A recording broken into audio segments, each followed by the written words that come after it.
নমস্কাৰ বন্ধু-বান্ধৱীসকল পুনৰবাৰ স্বাগতম জনাইছোঁ আমাৰ নতুন এটা ভিডিঅ'লৈ। আজি আমি এই ভিডিঅ' লৈ আহিছোঁ কেইটামান গুৰুত্বপূৰ্ণ প্ৰশ্ন আৰু উত্তৰ। এই প্ৰশ্নকেইটা বিশেষকৈ যিসকল পৰীক্ষাৰ্থীয়ে ADRE গ্ৰেড 3 আৰু গ্ৰেড 4 লিখিত পৰীক্ষাত অৱতীৰ্ণ হ'ব বা পৰীক্ষাত বহিম বুলি ভাবিছে তেওঁলোকৰ কাৰণে এই ভিডিঅ'ৰ প্ৰশ্ন উত্তৰকেইটা অতিকৈ গুৰুত্বপূৰ্ণ হ'ব পাৰে। গতিকে ভিডিঅ'টো অকণো স্কিপ নকৰি আৰম্ভণিৰ পৰা শেষলৈকে চাব আৰু যদি ভিডিঅ'টো আপোনাৰ চাই ভাল লাগে শেষত লাইক এটা কৰি আপোনাৰ বন্ধুবৰ্গসকলৰ মাজতো নিশ্চয়কৈ শ্বেয়াৰ কৰি দিবলৈ নাপাহৰিব। তেন্তে আহক আজি ভিডিঅ'ৰ প্ৰশ্ন উত্তৰ কেতিয়ালৈ আমি আগবাঢ়োঁ। প্ৰথমটো প্ৰশ্ন, ভাৰতীয় জাতীয় কংগ্ৰেছৰ প্ৰথম মহিলা সভাপতি কোন আছিল?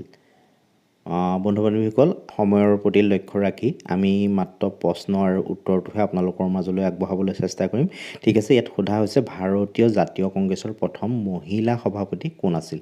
শুদ্ধ উত্তৰৰ বাবে চাৰিটা অপশ্যন আছে। এই চাৰিটাৰ ভিতৰত শুদ্ধ উত্তৰটো হ'ব অপশ্যন চিটো, এনি বেছাণ্ট। এনি বেছাণ্ট ভাৰতীয় জাতীয় কংগ্ৰেছৰ প্ৰথম মহিলা সভাপতি আছিল। দ্বিতীয়টো প্ৰশ্ন, নামেৰী ৰাষ্ট্ৰীয় উদ্যান অসমৰ কোনখন জিলাত অৱস্থিত? নামেৰী ৰাষ্ট্ৰীয় উদ্যান, ইয়াৰে শুদ্ধ উত্তৰটো হ'ব অপশ্যন এটো, শোণিতপুৰ। শোণিতপুৰ জিলাত নামেৰী ৰাষ্ট্ৰীয় উদ্যানখন অৱস্থিত। তৃতীয়টো প্ৰশ্ন, কোনে দিন-ই-ইলাহী ধৰ্ম প্ৰৱৰ্তন কৰিছিল? শুদ্ধ উত্তৰৰ বাবে চাৰিটাই অপশ্যন দিয়া হৈছে। এই চাৰিটাৰ অপশ্যনৰ ভিতৰত শুদ্ধ উত্তৰটো হ'ব অপশ্যন এটো, আকবৰ। আকবৰে দিন-ই-ইলাহী ধৰ্ম প্ৰৱৰ্তন কৰিছিল। পঞ্চম বেদ বুলিলে কোনখন গ্ৰন্থক জনা যায়? পঞ্চম বেদ, শুদ্ধ উত্তৰৰ বাবে চাৰিটাই অপশ্যন আছে, ৰামায়ণ, মহাভাৰত, শিৱপুৰাণ, কালীপুৰাণ। এই চাৰিটাৰ ভিতৰত শুদ্ধ উত্তৰটো হ'ব কোনটো? অপশ্যন বিটো, মহাভাৰত। মহাভাৰতক পঞ্চম বেদ বুলিও কোৱা হয়। বন্ধু-বান্ধৱীসকল আমাৰ চেনেলত ADRE গ্ৰেড 3 আৰু গ্ৰেড 4ৰ বাবে ধাৰাবাহিকভাৱে প্ৰশ্ন আৰু উত্তৰসমূহ আমি দি আহিছোঁ। এইটো আমাৰ ADRE গ্ৰেড 3 আৰু গ্ৰেড 4ৰ বাবে প্ৰস্তুত কৰা 17 নম্বৰটো চিৰিজ। পূৰ্বৰ চিৰিজসমূহৰ যদি প্ৰশ্ন উত্তৰসমূহ আপোনালোকে এতিয়াও চোৱা নাই, মই প্লে'লিষ্টৰ লিংকটো ডেছক্ৰিপশ্যনত দি দিম। ইচ্ছা কৰিলে আপোনালোকে সেই ভিডিঅ'ৰ প্ৰশ্ন উত্তৰসমূহ চাই ল'ব পাৰিব। পৰৱৰ্তী প্ৰশ্ন, 2011 চনৰ লোকপিয়ল মতে অসমৰ মুঠ জনসংখ্যা কিমান? এটা গুৰুত্বপূৰ্ণ প্ৰশ্ন। তলত দিয়া অপশ্যন কেইটাৰ ভিতৰত শুদ্ধ উত্তৰটো হ'ব অপশ্যন বিটো, 3,11,69,272 জন। গুপ্ত যুগৰ বিখ্যাত গণিতজ্ঞজনৰ নাম কি আছিল? শুদ্ধ উত্তৰৰ বাবে চাৰিটাই অপশ্যন দিয়া হৈছে। এই চাৰিটাৰ ভিতৰত শুদ্ধ উত্তৰটো হ'ব অপশ্যন এটো, আৰ্যভট্ট। আৰ্যভট্ট হ'ল গুপ্ত যুগৰ বিখ্যাত গণিতজ্ঞ। পৰৱৰ্তী প্ৰশ্ন, জনসংখ্যাৰ ভিত্তিত মহাদেশসমূহৰ ভিতৰত এছিয়াৰ স্থান কিমান? ইয়াত সোধা হৈছে জনসংখ্যাৰ ভিত্তিত মহাদেশসমূহৰ ভিতৰত এছিয়াৰ স্থান কিমান? ইয়াৰ শুদ্ধ উত্তৰটো হ'ব অপশ্যন এটো, প্ৰথম। ভাৰতৰ ৰাষ্ট্ৰীয় ফল কোনটো? আপেল, আম, কাজি নেমু, কল। এই চাৰিটাৰ ভিতৰত শুদ্ধ উত্তৰটো কোনটো হ'ব?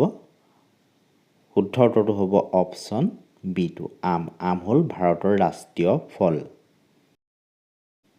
পৰৱৰ্তী প্ৰশ্ন, জুই নুমুৱা যন্ত্ৰত ব্যৱহাৰ কৰা গেছবিধ কি? জুই নুমুৱাবলৈ কি গেছ ব্যৱহাৰ কৰা হয় ইয়াত সোধা হৈছে। ইয়াৰে শুদ্ধ উত্তৰটো হ'ব অপশ্যন বিটো, কাৰ্বন ডাই অক্সাইড। জুই নুমুৱা যন্ত্ৰত ব্যৱহাৰ কৰা গেছবিধ হ'ল কাৰ্বন ডাই অক্সাইড। বংগৰ নবাব মীৰ জুমলাই অসম কেতিয়া আক্ৰমণ কৰিছিল? এটা গুৰুত্বপূৰ্ণ প্ৰশ্ন। প্ৰশ্নটো ভালধৰণে চাব বা মনত ৰাখি থ'ব। ইয়াত সোধা হৈছে বংগৰ নবাব মীৰ জুমলাই অসম কেতিয়া আক্ৰমণ কৰিছিল?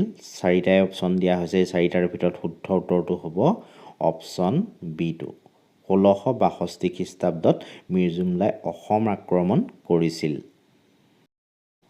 শংকৰদেৱৰ ভক্তি তত্ত্বমূলক গ্ৰন্থ কোনখন? চাৰিখন গ্ৰন্থৰ নাম তলত উল্লেখ আছে। এই চাৰিখনৰ ভিতৰত শুদ্ধ উত্তৰটো কোনটো হ'ব? শুদ্ধ উত্তৰটো হ'ব অপশ্যন এটো, ভক্তি প্ৰদীপ। ভক্তি প্ৰদীপ শ্ৰীমন্ত শংকৰদেৱৰ তত্ত্বমূলক গ্ৰন্থ। গুণমালা কাব্য কি চন্দত ৰচা? শুদ্ধ উত্তৰৰ বাবে চাৰিটাই অপশ্যন আছে। এই চাৰিটাৰ ভিতৰত শুদ্ধ উত্তৰটো হ'ব কোনটো? অপশ্যন এটো, কুসুমমালা। গুণমালা কাব্যখন কুসুমমালা চন্দত ৰচনা কৰা হৈছিল। পৰৱৰ্তী প্ৰশ্ন, কিমান খ্ৰীষ্টাব্দত মীৰ জুমলাইৰ লগত আহোমৰ সন্ধি হয়? কিমান খ্ৰীষ্টাব্দত? ইয়াত চন বা বৰ্ষটোৰ কথা সোধা হৈছে। শুদ্ধ উত্তৰটো হ'ব অপশ্যন ডিটো, 1663 খ্ৰীষ্টাব্দত মীৰ জুমলাইৰ লগত আহোমৰ সন্ধি হৈছিল। শৰাইঘাটৰ যুদ্ধ কিমান খ্ৰীষ্টাব্দত হৈছিল? এটা গুৰুত্বপূৰ্ণ প্ৰশ্ন, প্ৰায় শৰাইঘাটৰ ৰণৰ ওপৰত প্ৰশ্ন থাকেই। শৰাইঘাটৰ যুদ্ধ ইয়াত কিমান চনত বা কিমান খ্ৰীষ্টাব্দত হৈছিল সোধা হৈছে। শুদ্ধ উত্তৰ হ'ব অপশ্যন বি2, 1661 খ্ৰীষ্টাব্দত শৰাইঘাটৰ যুদ্ধ হৈছিল। অসম বুৰঞ্জীৰ ওপৰত অহা অন্য এটি গুৰুত্বপূৰ্ণ প্ৰশ্ন, বা এই প্ৰশ্নটো প্ৰায় পৰীক্ষাত আহি থাকে। স্বৰ্গদেউ ৰুদ্ৰসিংহই ক'ত ৰাজধানী পাতিছিল? স্বৰ্গদেউ ৰুদ্ৰসিংহই ক'ত ৰাজধানী পাতিছিল? শুদ্ধ উত্তৰ হ'ব অপশ্যন চি2, ৰংপুৰত। স্বৰ্গদেউ ৰুদ্ৰসিংহই ৰংপুৰত ৰাজধানী পাতিছিল। অসমৰ প্ৰথম কৃষক বিদ্ৰোহ কিমান চনত ফুলগুৰিত সংঘটিত হৈছিল? অসমৰ প্ৰথম কৃষক বিদ্ৰোহ কেতিয়া হৈছিল? ইয়াত চনটো বা বৰ্ষটোৰ কথা সোধা হৈছে। শুদ্ধ উত্তৰ হ'ব অপশ্যন চি2, 1861 চনত। কিমান চনত পলাশী যুদ্ধৰ ফলাফল ঘোষণা কৰা হৈছিল? পলাশী যুদ্ধৰ ফলাফল কিমান চনত ঘোষণা কৰা হৈছিল ইয়াত সোধা হৈছে। শুদ্ধ উত্তৰটো হ'ব অপশ্যন চি2, 1757 চনত। পৃথিৱীৰ পৃষ্ঠৰ প্ৰায় কিমান শতাংশ ভাৰতে আৱৰি আছে? ইয়াত সোধা হৈছে পৃথিৱীৰ ভূপৃষ্ঠৰ মানে কিমান শতাংশ ভাৰতে আৱৰি আছে। শুদ্ধ উত্তৰৰ বাবে চাৰিটাই অপশ্যন আছে। শুদ্ধ উত্তৰটো কোনটো হ'ব আমি ইয়াৰ পৰা বাচিব লাগে। ইয়াৰ শুদ্ধ উত্তৰটো হ'ব অপশ্যন এটো, 2.4%। ৰাষ্ট্ৰীয় সংগীত পৰিৱেশন কৰোঁতে কিমান সময়ৰ ভিতৰত শেষ কৰিব লাগে? এটা গুৰুত্বপূৰ্ণ প্ৰশ্ন। যিসকল বন্ধু বান্ধৱীয়ে শুদ্ধ উত্তৰটো জানে ভিডিঅ'টো পজ কৰি কমেণ্ট কৰি জনাব পাৰে। ঠিক আছে, ইয়াৰ শুদ্ধ উত্তৰটো হ'ব কোনটো? অপশ্যন ডি2, 52 ছেকেণ্ডৰ ভিতৰত ৰাষ্ট্ৰীয় সংগীতটো পৰিৱেশন কৰি সমাপ্ত কৰিব লাগে। ভাৰতৰ আটাইতকৈ বেছি পথৰ ঘনত্ব থকা ৰাজ্যখনৰ নাম কি? ভাৰতৰ আটাইতকৈ বেছি পথ বা ৰাস্তা ঘাটৰ ঘনত্ব কোনখন ৰাজ্যত আটাইতকৈ বেছি ইয়াত সোধা হৈছে। শুদ্ধ উত্তৰটো কোনটো হ'ব? শুদ্ধ উত্তৰ হ'ব অপশ্যন বি2, কেৰেলা। কেৰেলাত ভাৰতৰ ভিতৰতে আটাইতকৈ পথৰ ঘনত্ব বেছি। সংবিধান সভাৰ খচৰা সমিতিৰ অধ্যক্ষ কোন আছিল? শুদ্ধ উত্তৰৰ বাবে চাৰিটাই অপশ্যন আছে। এই চাৰিটাৰ ভিতৰত কোনটো হ'ব শুদ্ধ উত্তৰ? অপশ্যন চি2, বি.আৰ. আম্বেদকাৰ। বি.আৰ. আম্বেদকাৰ সংবিধান সভাৰ খচৰা সমিতিৰ অধ্যক্ষ আছিল। ভাৰতৰ পৰিকল্পনা আয়োগৰ পদস্থ অধ্যক্ষ কোন? এটা গুৰুত্বপূৰ্ণ প্ৰশ্ন, প্ৰায় এই প্ৰশ্নটো পৰীক্ষাবিলাকত আহি থকা দেখা যায়। ইয়াত সোধা হৈছে ভাৰতৰ পৰিকল্পনা আয়োগৰ পদস্থ অধ্যক্ষ মানে চেয়াৰমেন কোন সোধা হৈছে। শুদ্ধ উত্তৰটো হ'ব কোনটো? অপশ্যন বি2, প্ৰাইম মিনিষ্টাৰ, প্ৰধানমন্ত্ৰী। প্ৰধানমন্ত্ৰী হ'ল ভাৰতৰ পৰিকল্পনা আয়োগৰ পদস্থ অধ্যক্ষ। পৰৱৰ্তী প্ৰশ্নত নিম্নলিখিত কোনটো অৰ্থনৈতিক আন্তঃগাঁথনি? শুদ্ধ উত্তৰৰ বাবে চাৰিটাই অপশ্যন আছে। শিক্ষা, পৰিবহণ, হাউচিং আৰু স্বাস্থ্য সেৱা। এই চাৰিটাৰ ভিতৰত শুদ্ধ উত্তৰটো হ'ব কোনটো? অপশ্যন বি2, পৰিবহণ। ভাৰতৰ দীৰ্ঘতম ৰাষ্ট্ৰীয় ঘাইপথটোৰ নাম কি? শুদ্ধ উত্তৰৰ বাবে চাৰিটাই অপশ্যন আছে। এই চাৰিটাৰ ভিতৰত শুদ্ধ উত্তৰটো হ'ব কোনটো? অপশ্যন চি2, 44 নং ৰাষ্ট্ৰীয় ঘাইপথ। 44 নং ৰাষ্ট্ৰীয় ঘাইপথটো হ'ল ভাৰতৰ আটাইতকৈ দীৰ্ঘতম তথা দীঘল ৰাষ্ট্ৰীয় ঘাইপথ। অন্য এটি গুৰুত্বপূৰ্ণ প্ৰশ্নটো হ'ল কিমান চনত সংবিধান সংশোধনৰ যোগেদি সংবিধানত নাগৰিকৰ বাবে অতিৰিক্ত আৰু এটা কৰ্তব্য অন্তৰ্ভুক্ত কৰা হৈছে? প্ৰশ্নটো ভালধৰণে মন কৰিব। কিমান চনত সংবিধান সংশোধনৰ যোগেদি সংবিধানত নাগৰিকৰ বাবে অতিৰিক্ত আৰু এটা কৰ্তব্য অন্তৰ্ভুক্ত কৰা হৈছে? ইয়াত চন তথা বৰ্ষটোৰ কথা সোধা হৈছে। শুদ্ধ উত্তৰটো হ'ব কোনটো? অপশ্যন এটো, 2002 চনত। বৰ্তমান নাগৰিকে পালন কৰিব লগা কৰ্তব্য কেইটা? মানে ইয়াত সোধা হৈছে বৰ্তমান ভাৰতীয় নাগৰিকে কিমানটা মৌলিক কৰ্তব্য পালন কৰিব লাগে। শুদ্ধ উত্তৰটো কোনটো হ'ব? Option B2, 11টা। এই 11 নম্বৰ মৌলিক কৰ্তব্যটো 74তম সংবিধান সংশোধনৰ জৰিয়তে সংযোজন কৰা হৈছে। আগতে আমাৰ মৌলিক কৰ্তব্য আছিলে 10টা আৰু এতিয়া হ'ল 11টা। ঠিক আছে, ইয়াৰ শুদ্ধ উত্তৰ হ'ব তেতিয়া অপশ্যন বি2।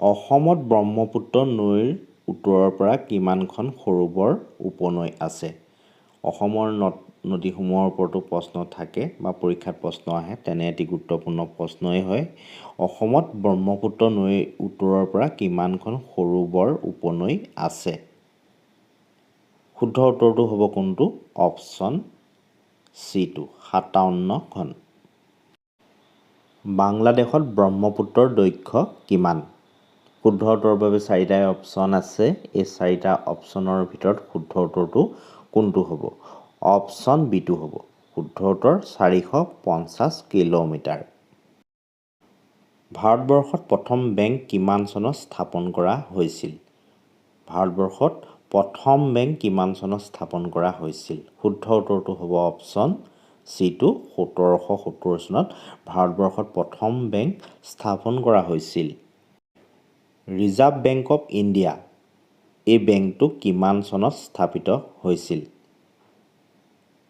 শুদ্ধ উত্তৰটো কোনটো হ'ব অপশ্যন বিটো 1935 চনত ৰিজাৰ্ভ বেংক অফ ইণ্ডিয়া স্থাপিত হৈছিল খেল বিভাগৰ ওপৰতো দুটা বা তিনিটা প্ৰশ্ন থাকে বা পৰীক্ষাত প্ৰশ্ন অহা দেখা যায় আপোনালোকে তাৰ ওপৰত ভালধৰণে চাব তেনে এটি গুৰুত্বপূৰ্ণ প্ৰশ্ন হ'ল ফেডাৰেশ্যন কাপ 2024ত নীৰজ চোপ্ৰাই কোনটো পদক জিকিছে শুদ্ধ উত্তৰৰ বাবে চাৰিটাই অপশ্যন আছে সোণ ৰূপ ব্ৰঞ্জ আৰু অপশ্যন দিয়া আছে ওপৰৰ কোনোটোৱে শুদ্ধ উত্তৰ নহয় এই চাৰিটাৰ ভিতৰত শুদ্ধ উত্তৰটো হ'ব অপশ্যন এটো সোণ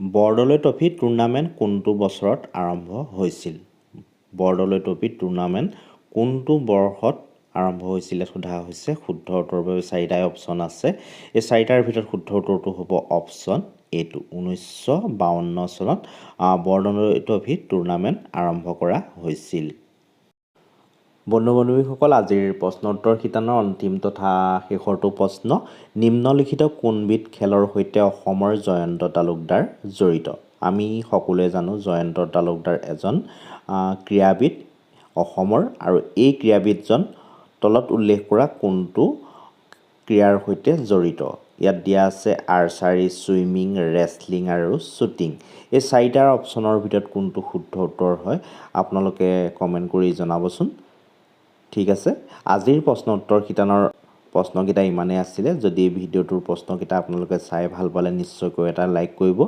আৰু পোনপ্ৰথমবাৰৰ বাবে যদি আপুনি আমাৰ চেনেলৰ ভিডিঅ' চাই আছিল এতিয়াও যদি চেনেলটি ছাবস্ক্ৰাইব কৰা নাই তেন্তে পৰৱৰ্তী পৰ্যায়ত এনেধৰণৰ প্ৰশ্ন উত্তৰ পাই ৰাখিবলৈ আমাৰ চেনেলটো ছাবস্ক্ৰাইব কৰি কাষতে থকা বেল আইকনটো প্ৰেছ কৰি অল কৰি ৰাখিবলৈ নাপাহৰিব ধন্যবাদ